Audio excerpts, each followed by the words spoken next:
This series of slides describes some stoichiometry problems that involve reactions in which one of the reactants is in limited or short supply.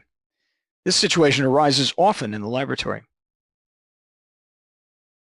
Let's say that we want to make cisplatin, a platinum-containing compound that is used to treat certain cancers.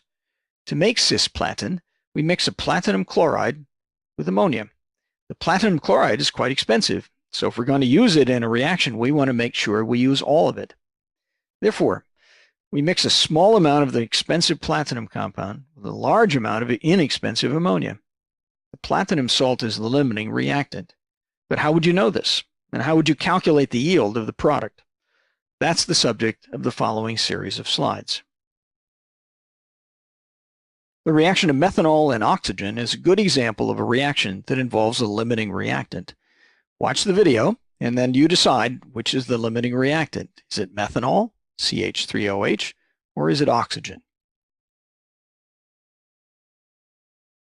As methanol burns, it reacts with oxygen in the atmosphere to form carbon dioxide and water. Notice that the reaction occurs only where the methanol and oxygen can contact each other, and that the reaction is rather mild. If we allow oxygen greater access to the methanol, the reaction becomes more vigorous.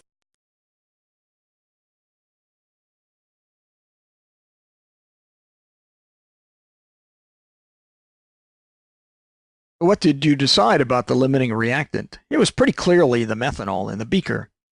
After all, the amount of methanol in that beaker was perhaps 50 to 100 milliliters, whereas the oxygen in the reaction comes from the atmosphere surrounding the beaker, and that's present in an enormous amount. So the reaction products, the CO2 and the water, are controlled in their amount by the amount of methanol in the beaker and not by the amount of oxygen in the atmosphere. Methanol is the limiting reactant. This is a pictorial example of a limiting reactant situation. Here we have the reaction of CO and oxygen to give CO2. The balanced equation shows us that 2 molecules of CO require 1 molecule of oxygen to give 2 molecules of CO2. Now look at the box on the left, the reactants. There are 4 molecules of CO and 3 molecules of oxygen. Now look at the box on the right.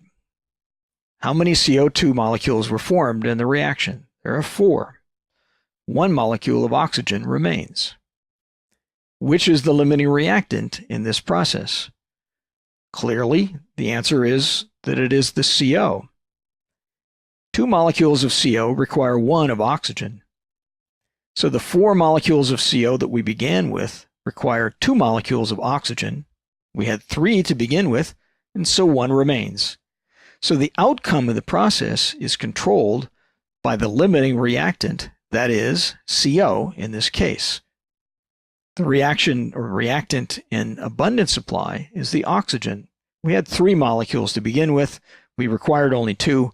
1 is left over. Here we're going to look at the reaction of metallic zinc and hydrochloric acid. The reaction will produce zinc chloride that dissolves in the water and hydrogen gas. We'll observe the hydrogen gas coming out of the reaction because we're going to attach a balloon to the flask, and the hydrogen gas will expand the balloon. There are several things that you should notice. First, we're going to vary the amount of zinc metal, but we're going to keep the amount of hydrochloric acid constant in the 3 reactions.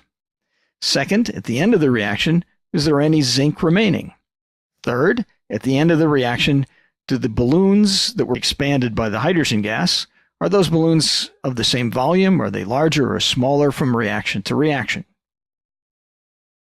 For this demonstration, we put 3 different amounts of zinc into the same amount of hydrochloric acid. At the end of the reaction, there is still some zinc remaining in the flask on the left. The reaction on the right did not generate as much gas because there was an insufficient amount of zinc. In the center reaction, the balloon inflated fully and all the zinc was consumed. The reaction in the center flask was set up so that zinc and hydrochloric acid were present in the correct mole ratio. That is, in this flask we had 2 moles of hydrochloric acid for every 1 mole of zinc. The amount of hydrogen produced then was 1 mole of hydrogen for every 2 moles of HCl, 1 mole of hydrogen for every 1 mole of zinc.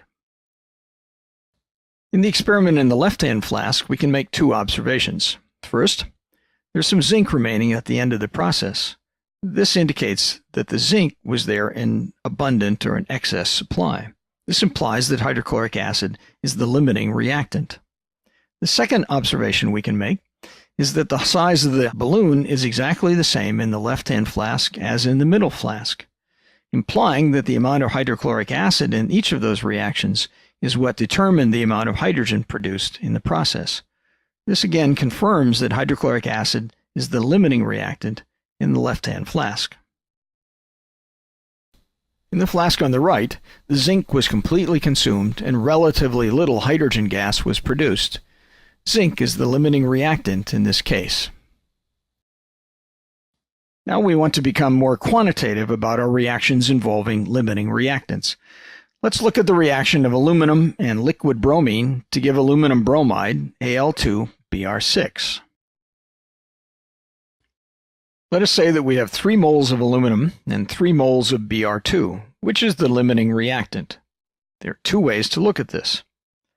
One, if we have 3 moles of aluminum, we know that 3 moles of Br2 are required for every 2 of aluminum. That means that 4.5 moles of Br2 are required. Another way to look at it is that there are 3 moles of bromine. 2 moles of aluminum are required for every 3 of bromine, and so 2 moles of aluminum are required. The first way shows that 4.5 moles of bromine are required, but we have only 3, so bromine must be the limiting reactant.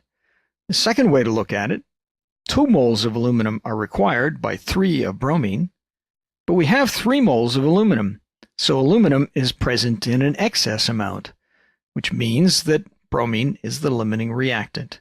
Either way we look at it, bromine is the limiting reactant in this situation. Let's look again at the reaction of aluminum and bromine. Here, we have 3 moles of aluminum and 6 moles of bromine. Let's do a stoichiometry calculation. 3 moles of aluminum require 3 moles of bromine for every 2 of aluminum. That's our stoichiometric factor. And tells us that 4.5 moles of Br2 are required. But we have 6 available. So that means that bromine is present in excess amount in this case. So the limiting reactant must be aluminum.